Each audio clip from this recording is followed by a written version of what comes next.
morning, ladies. How are you doing today? You don't sound too enthusiastic. How are you doing today? Okay, good. How many of you had the opportunity to come to the UNCF scholarship meeting last week? Or was that Monday? That was just Monday, wasn't it? Not last week.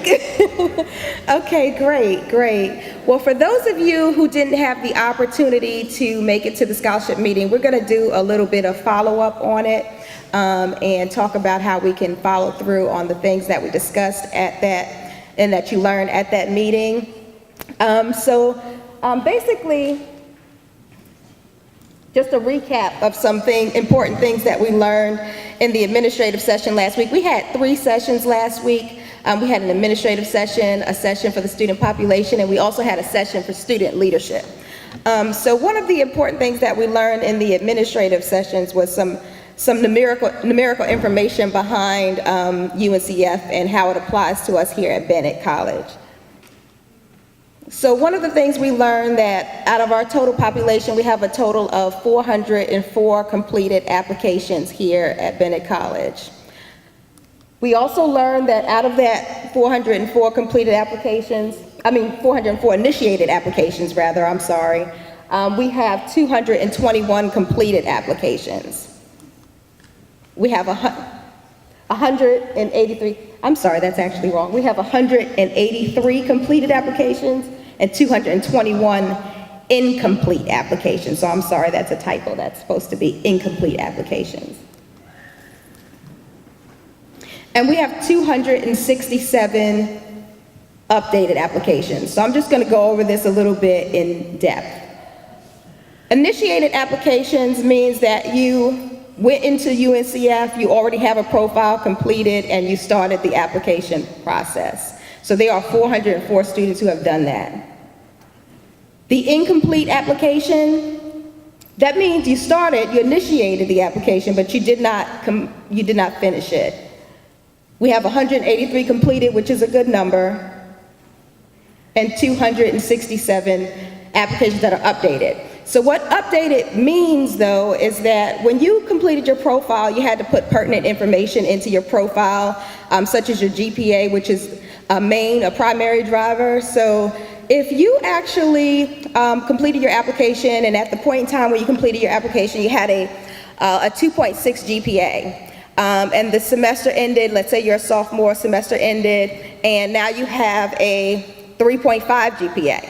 Well, that impacts what applications for scholarships that you're eligible for.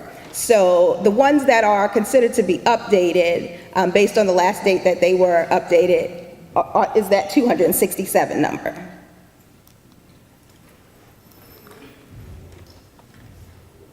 So let's make those numbers relative. Out of the total applications, the 404 applications,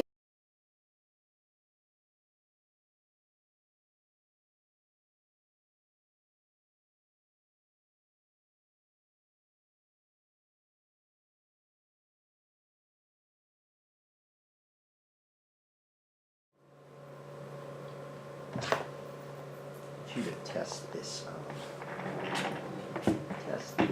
mics.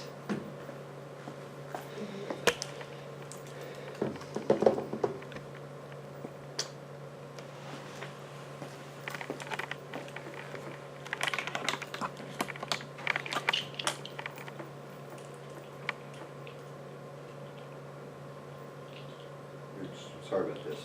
Oh, no, This is the busted one. No, it sounds good. Okay, I'm talking to Shitori now. Sounds The good. level's coming in about the right level. Mm-hmm. Okay, this would be the mic I'll use. Okay.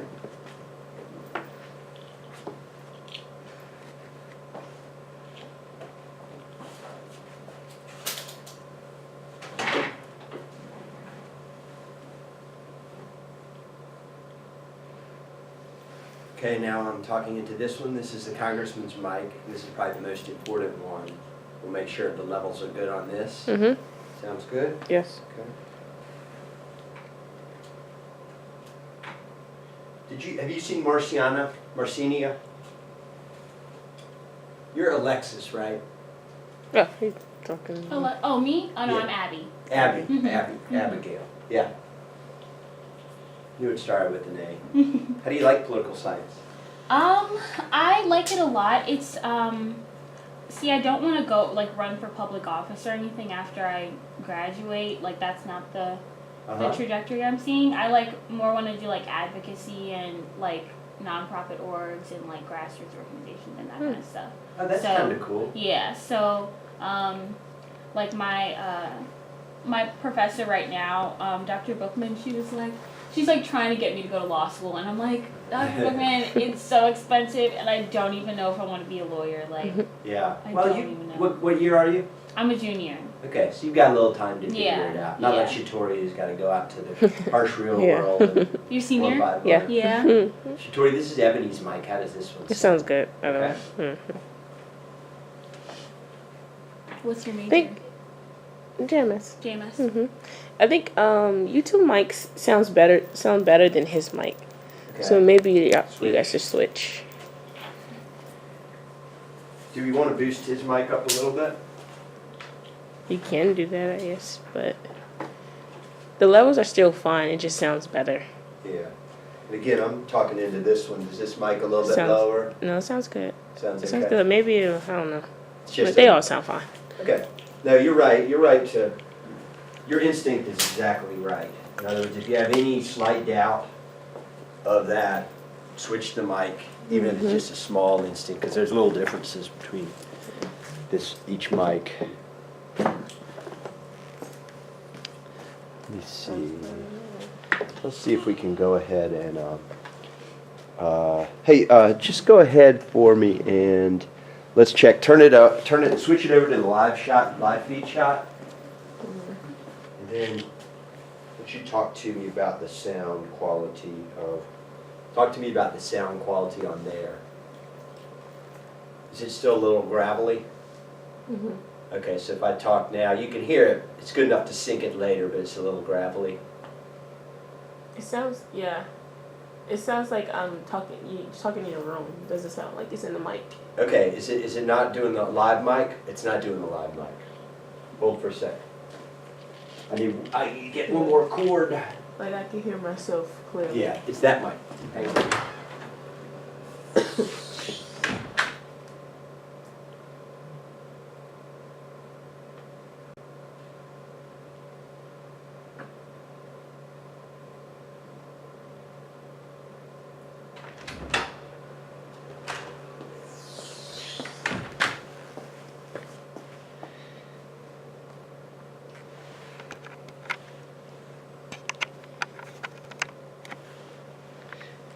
Mike.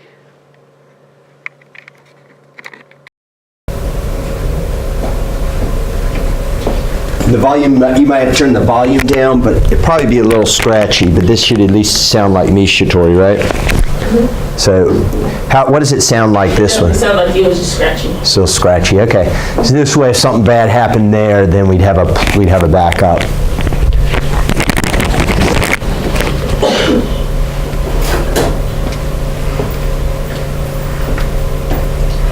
Now and again, if this thing goes bad,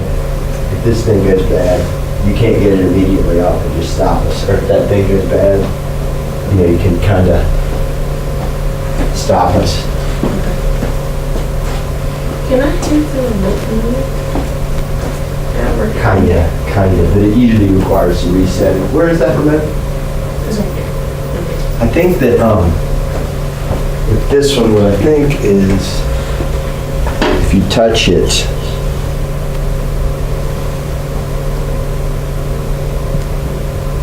I wonder if you can change like the time. what's that? I bet you can. It's like, we need like a 2 hours with this thing. We can figure out. Remember I was trying to get it to mirror with the TV without having to plug extra stuff in? Maybe we should turn it off and then turn it back on once you get there. Yeah. I think if I do what I did there, where I just hit a button, that kind of resets it too.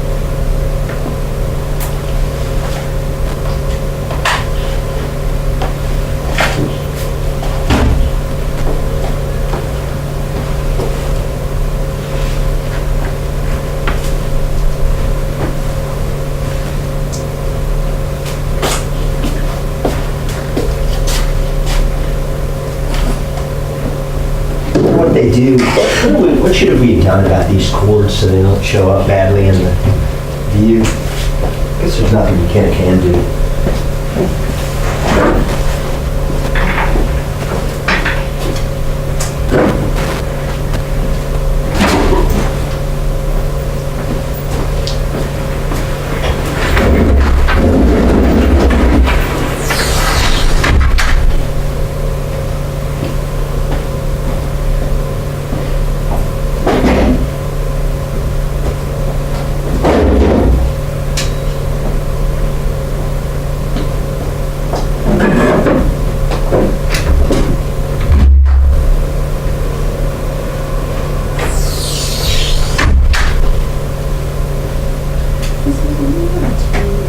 Very important because there's a cost of attendance number that you can't exceed as far as receiving funding from anywhere in totality. So you would say once you know how much you're receiving so that they can work in conjunction with us. I can help you with that Exceed afterwards. that number. Do you want this on the chair or on, yeah, I guess. So what is next? So I just everyone can't- needs to complete. Can we do it right after? Profile. Do you have to- How many of you already have UNCF profiles? That is lots. It's pretty good, actually. Here's ACES. If you You do wanna not watch have it? a UNCF Wait. profile and you need to. Is that just someone from the but school you talking? can't see your GPA. Yeah. Yeah, okay. Fill that, or you need to know what that is so that you can complete your profile. You can reach out to me.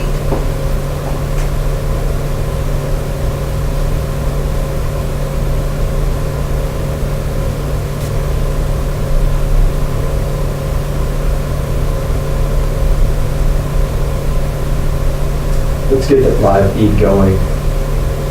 So hit this. Let me airdrop this graphic.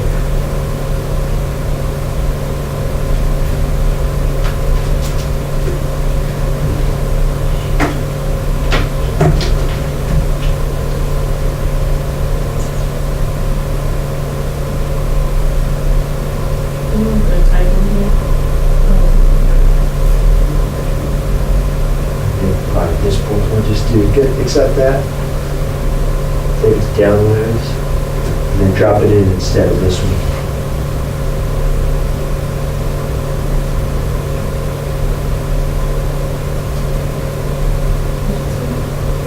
Delete that.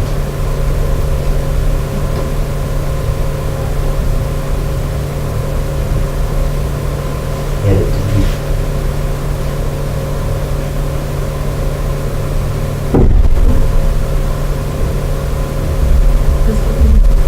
You can just drop it in the downloads.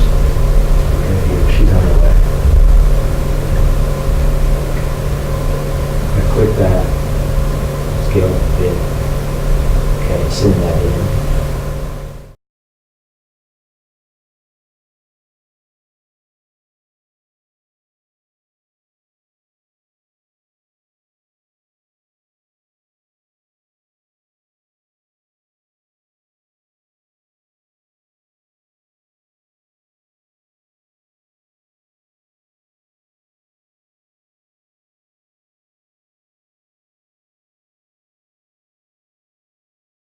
Some scholarships that only one person applies to. There are scholarships that 500 people apply to. We actually have a UNCF representative who happens to be an alumni of Bennett College here, and we can get some of your questions answered. So most of them we can get answered. So if we can't get them answered, I'll let you know that. But, you know, let me know what you want to know. If you want to know what your chances are of getting a particular scholarship, you can reach out to me at this email address. But let me know what the name of the scholarship you applied to were. If it's more than one, put all of them in there, and I will be able to inquire about those for you.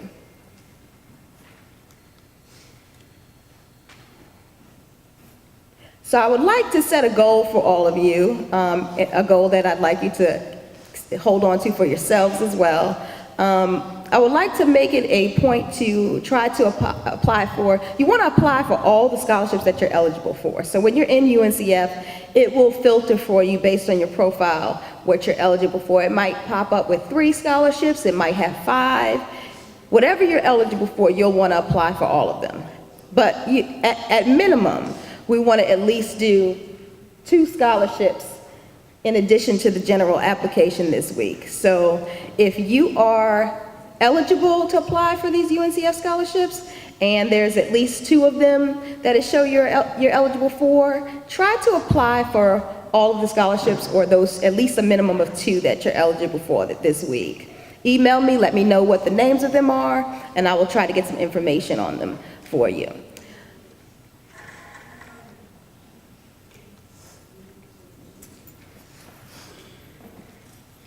Do you guys have any questions? I have about 9 minutes left. Yes. Is there a way that you can kind of filter this? Oh, sorry. Let me say that. Hello, my name is Marshall Parker. I'm a political science major from Detroit, Michigan, and I serve as Miss Freshman. Is there a way that we kind of can filter our searches for the questions? Because I noticed that some of them are very specific, like living in a certain county, but it's like I still live in the state. Well, if a scholarship is saying, let's say it says it requires you to live in Durham County. When you say filter, because if that's the requirement, you have to be from Durham County. So when you say filter, give me a little more, elaborate on that a little. Just limit my search to scholarships that would apply to me instead of scrolling through scholarships that don't necessarily apply to me. Okay, now it's possible, maybe it doesn't. I actually thought there was a way to do that. So let me double check on that and get back to you. Sometimes some things require me to, my nephew's on UNCF, so some things require me to log into his account and just play around in there so that yes, but I think it does do that. I'm not 100% positive, but I will check on that for you. Okay? And Marshall, if you will just email me your question as well to that UNCF so that I can make sure I keep track of them. Okay, Thank you. Hello, my name is Alicia Clark, I'm computer science, computer engineering, double major, and I serve as the freshman class vice president.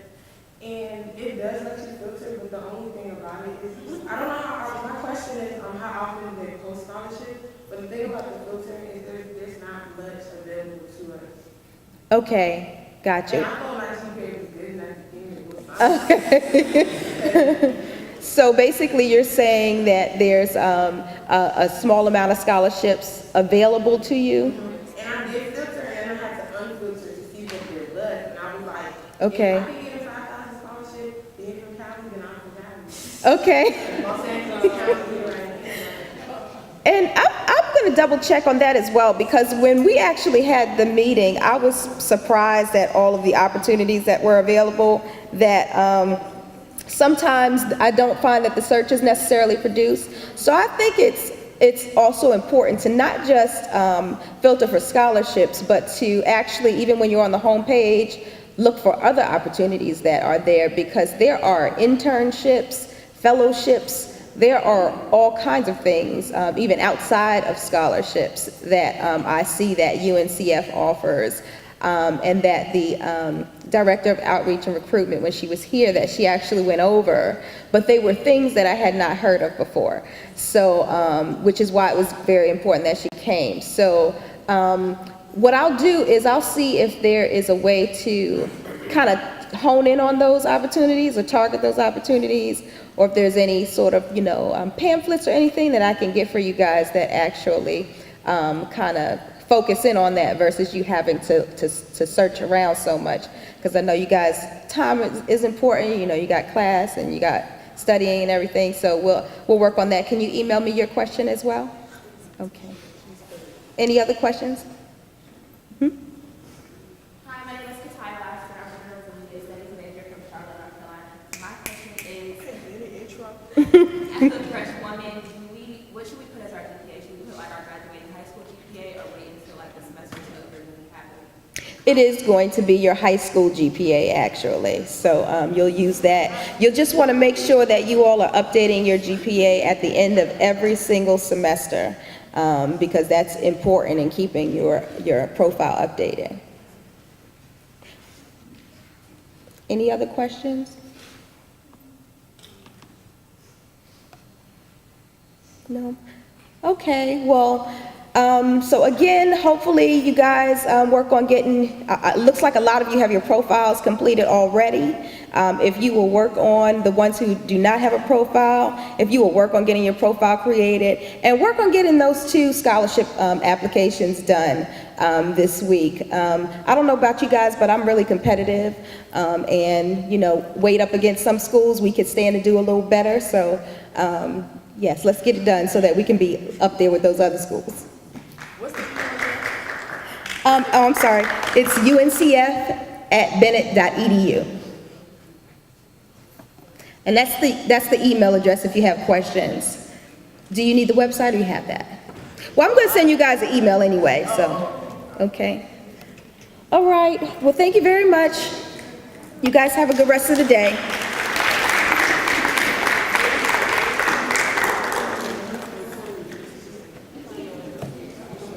Good morning, Bells. My name is William Morris. I'm the Director of IT here at Bennett College. And today we'll be talking about the power of social media. Now, let's see if I can take this microphone out here. First thing comes to mind, what does a middle-aged white guy have to tell you about social media? Well, I'm not going to talk about how to talk to your friends. I'm not going to talk about Insta filters, anything like that. I'm here to tell you a little bit about the background of social media, and then to talk about how it empowers or can potentially empower you. So today we're going to talk about various aspects of social media, e-commerce, education, inventors, entrepreneurs, revolutions, entertainment, and politics. So the rise of the web.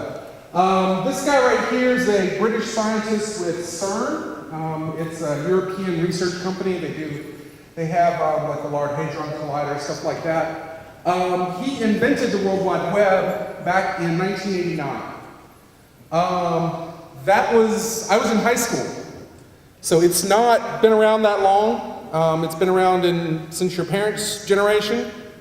Your grandparents certainly remember a time when we did not have the World Wide Web or internet. 1999 was the first major social media website, Friends Reunited. 2002 was Friendster. And as you see there, 3 million people joined within 3 months. So they started to realize out there that they had something on their hands. They had something big on their hands.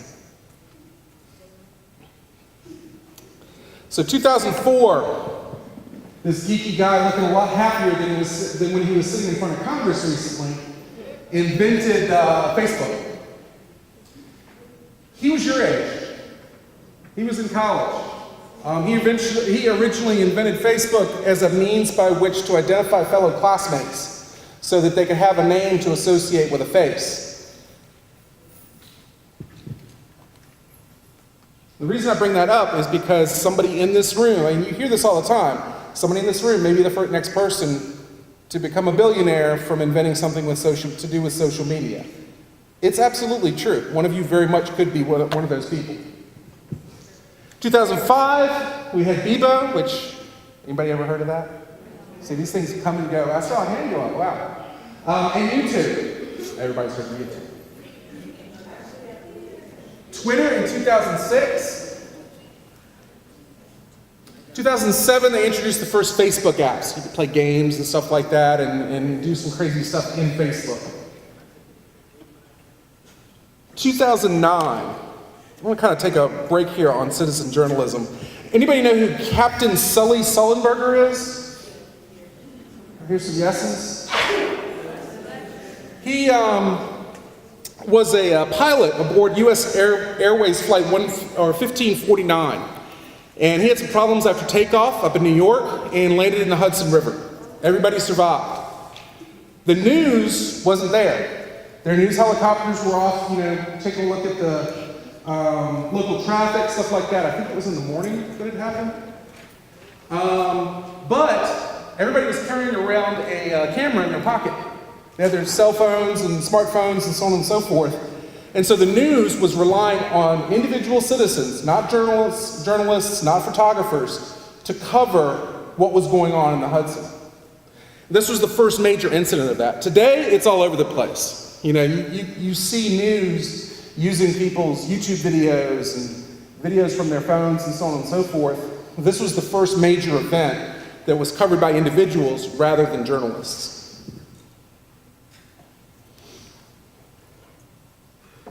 2010, we're just 8 years ago, tablets start becoming a big deal.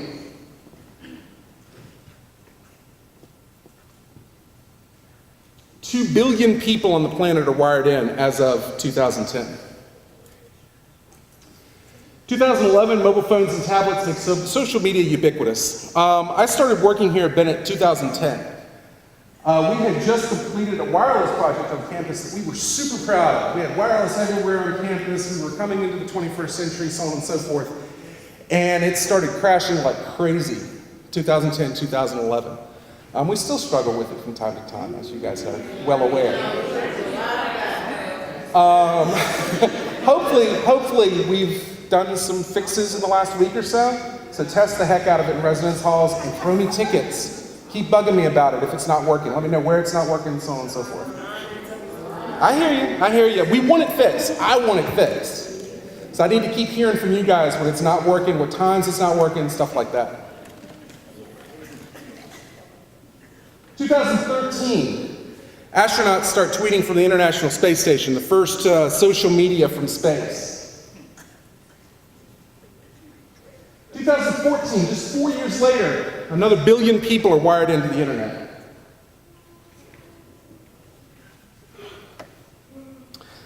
So I'm going to talk a little bit about e-commerce. This is, this is going on to Amazon, so on and so forth, buying stuff, ordering stuff, so on and so forth.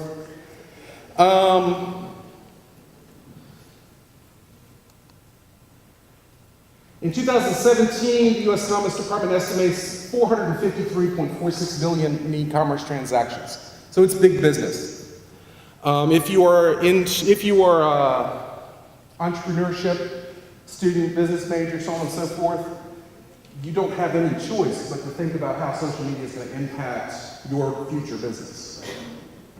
Now, for those of you freshmen, I think you've maybe already heard this, or most of you have already heard this presentation. I'd like you not to answer this next question. Does anybody know what the first transaction on the internet was? I got an answer back here? You're not supposed to answer because you know the answer. This was in 1972. It was between two college students, one at the Stanford Artificial Intelligence Laboratory and another at the Massachusetts Institute of Technology. They're on opposite sides of the continent, and they were communicating back and forth, settled on a price for a weed sale. Cannabis was the first product that was traded on the internet. By 2012, e-commerce sales topped 1 trillion for the first time in history. And you can see there, 2017, 4.53 billion, just in that year.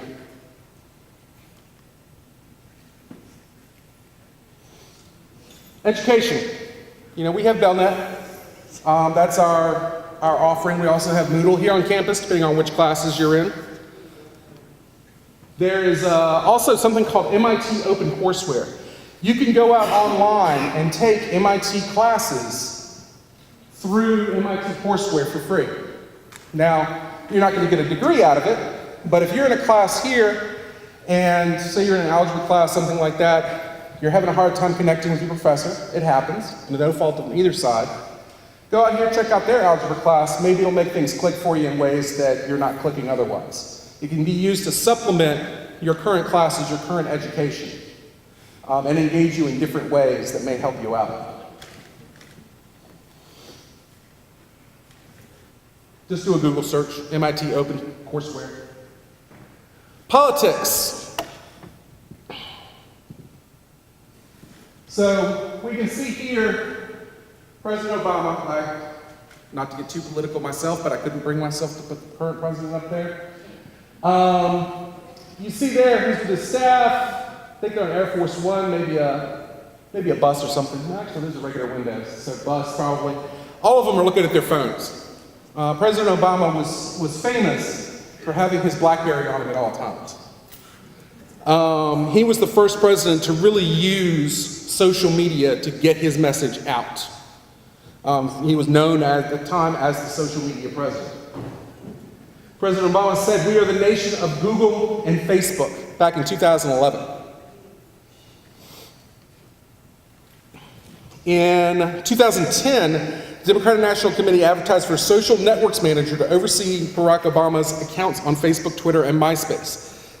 This was the first time a major party had hired a position to oversee their social media presence.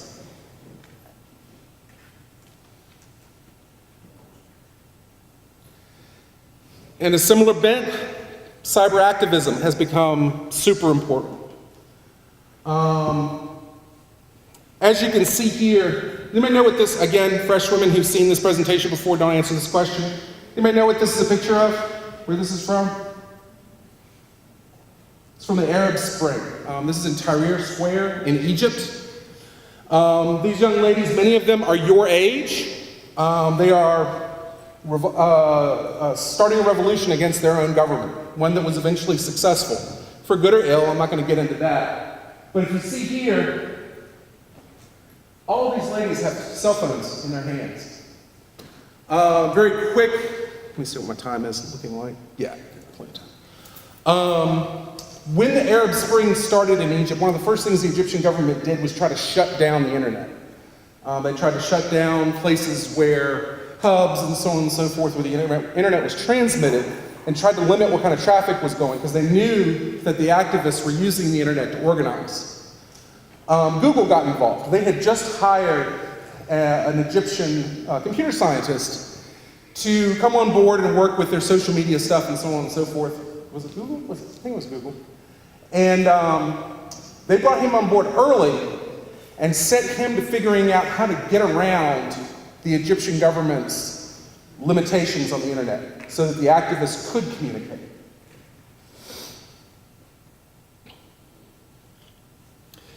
Of course, this in the United States, this led to protests like the Occupy Wall Street movement, things like that. Of course, you can see this quote here. Many people who argue for the value of social media as a tool for social change feel the like button can function as the first step in the ladder of engagement. You go out there, you put a message out there, you put, hey, I think this is wrong, this needs to change, we need to go out and get the laws changed, so on and so forth. That first like, that's somebody engaging you in your idea. That's somebody saying, you know what, I think I agree with you on this. Or they're just happy that you're making your voice known. One of the two. So how wired in are you? Is anybody not on any of these sites, any of them at all? What kind of sites do we recognize? What kind of logos do we recognize up here? You can just shout them out at me. Twitter, Facebook, Pinterest, Google+. I'm glad you noticed Google+. YouTube, Instagram. I've got some, it's not necessarily old. So, we know what this guy is? Reddit, right? You know what this one is here? It's called Qzone. It is one of the most popular social media websites in the world, in China. It's not very popular in the United States at all, but because it has a Chinese population, it has a lot more users than a lot of American social media websites. This guy down here is another Chinese one, Weibo. VK up there is popular in Europe. Anybody know what this thing is? This green one here? Back there in the back, yes? DeviantArt. It's a social media website that's aimed at artists. You can share your art, have it commented on, and they've got some things in there that make it easier for you to display your art and discuss art. MySpace is on there somewhere. Now I can't find it. Oh, it's over here. So you say MySpace. MySpace is old and out of date, right? A couple years ago, MySpace kind of redid everything and made it easier for musicians to share music. It has become more of a musicians-focused social media website. So if you are into sharing your music, getting your music out there, so on and so forth, MySpace is still used, it's still populated, and it has become something of a backdoor means by which to get seen in the music industry by some people. So my point there is that there are social media sites that are general, like Instagram for sharing pictures, Facebook for discussions and keeping up with your older relatives that are still on it. But there are also social media websites that are aimed at specific interests, that try to aim themselves at artists, at musicians, and so on and so forth. I'm a geek, if you hadn't guessed. I love superhero movies. And one of my favorite quotes from Spider-Man is, "With great power comes great responsibility." You have a lot of power at your fingertips when it comes to social media. There's also some dangers out there, some stuff that you need to be aware of. Cyberbullying. As of 2000, 6% of young people had experienced some sort of internet harassment. This was 18 years ago. 11 years later, that number was 50%. Now, I doubt there's one of you out here that hasn't had some sort of harassment online. Somebody messing with you, trying to put up pictures of you, something like that. This is the legal definition, or the definition from the National Crime Council of cyberbullying. It's the process of using the internet, cell phones, or other devices to send or post text or images intended to hurt or embarrass the other person. I've got the Indigo awareness ribbon down there at the bottom, which is meant to raise awareness on cyberbullying.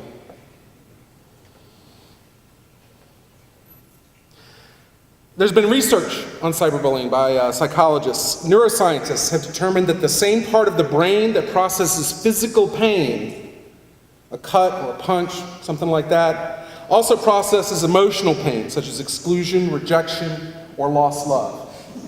So for us to say, you know, well, I didn't hit anybody, it still has the same psychological effect on that person.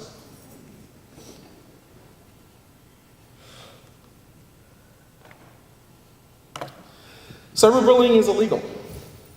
Under North Carolina state law, all of these groups are protected under the cyberbullying law.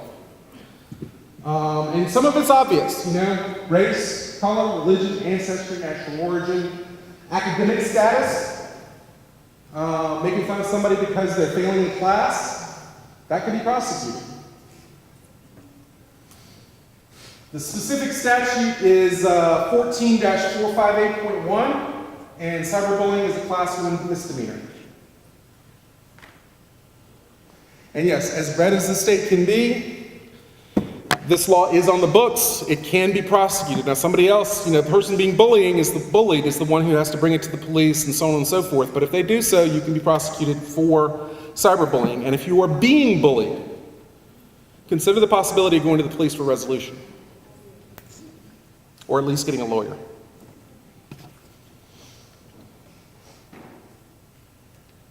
Cyberstalking. Let me go back to that real quick.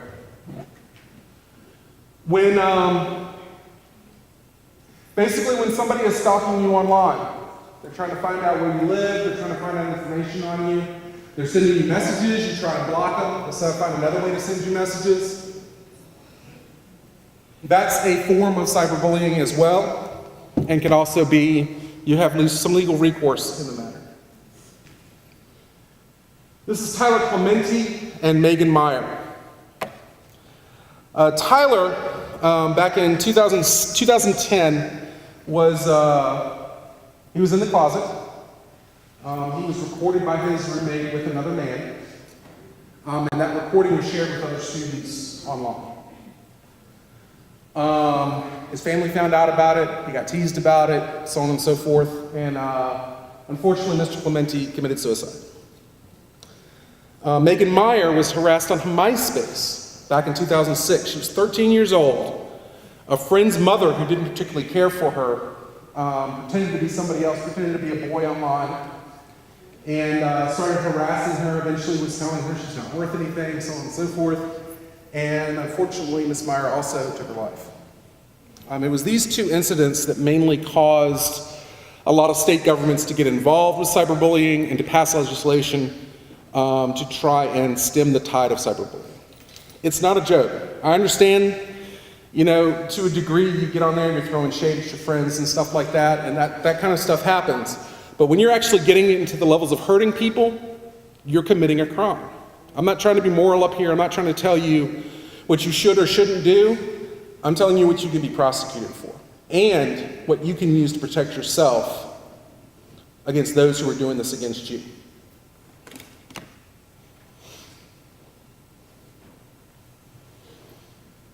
So how to protect yourself online? Social media privacy controls.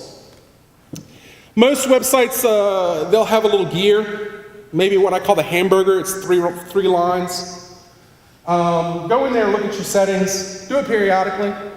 I know Facebook in particular changes theirs, it seems like every month, their privacy controls.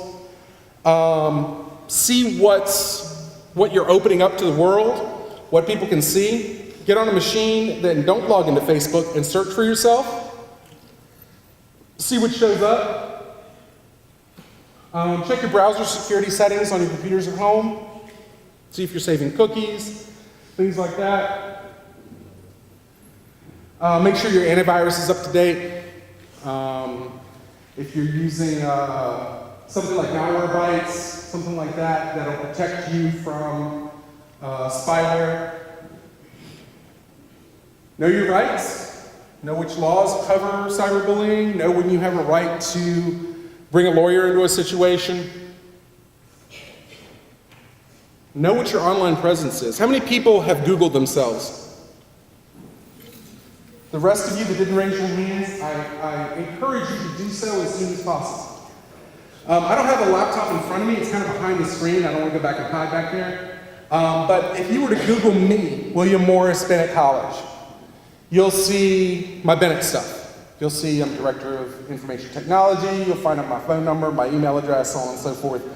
Nothing really scandalous. If you happen to know that my first name is Rodney, and you do a search for Rodney William Morris, you'll find my Facebook page. Now, I got myself locked down a little bit, but you'll at least see on there a picture of myself in a sporty cap. You'll see some of my former profile pictures. You'll see events that I've celebrated. You'll see that I'm big into LGBT rights. You'll see some equality signs on there. You'll see Lady Liberty kissing the Lady of Justice. That image, that famous image. You'll find out some things about me. If you dig farther into my Google, you'll find my criminal record. Now, I got a ticket for an expired sticker on my car. I had forgotten to update, and pay that tax. I went into court, I got everything settled, so on and so forth. It's not like I'm hard or anything like that. But you will find that online. Anything that has gone to court and been prosecuted and not been expunged, you'll find on yourself out there. So you need to be aware what information is available on you. You could even find things like previous addresses, so on and so forth. Based on how much information a person knows is how much they can find out about you. So at least be aware. There's not a whole lot you can do to prevent stuff unless it borders into that cyberbullying. You may be able to contact providers and say, hey, take my picture down. But at the very least, be aware of what's out there. Okay, I think that's about time for me to wrap things up. I will, not take any questions. I'm right at 1:45. If you do have questions, reach out to me through email, rwmorris@bennett.edu. I'm happy to answer questions. If you have technology concerns, remember to enter a ticket, especially if you're in your dorm, your Wi-Fi isn't working. Tell me when it happened. Tell me where you are, room number, whatever. And it needs to be recent, because like I said, we just made some updates last week that I think might fix most of the problems. So if something that happened prior to last week, that's not going to help me as much as let me know what's happening right now. Thank you, ladies.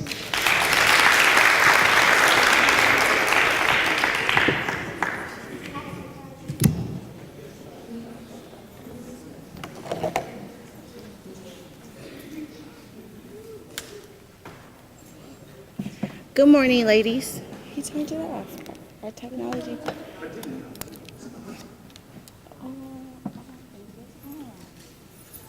Just putting batteries in. And I didn't cut it off. Just tap on it. There you go. Good morning, ladies. Today we will be having our announcements by our Miss Freshwoman, Marshall Parks. Parker. Marshall Parker. All right. Thank you for being here, ladies. Can we give our speakers a round of applause one more time for their presentation? Thought that they were very informative. At this time, faculty and staff and guests of the college, you may be dismissed. Oh, well, no.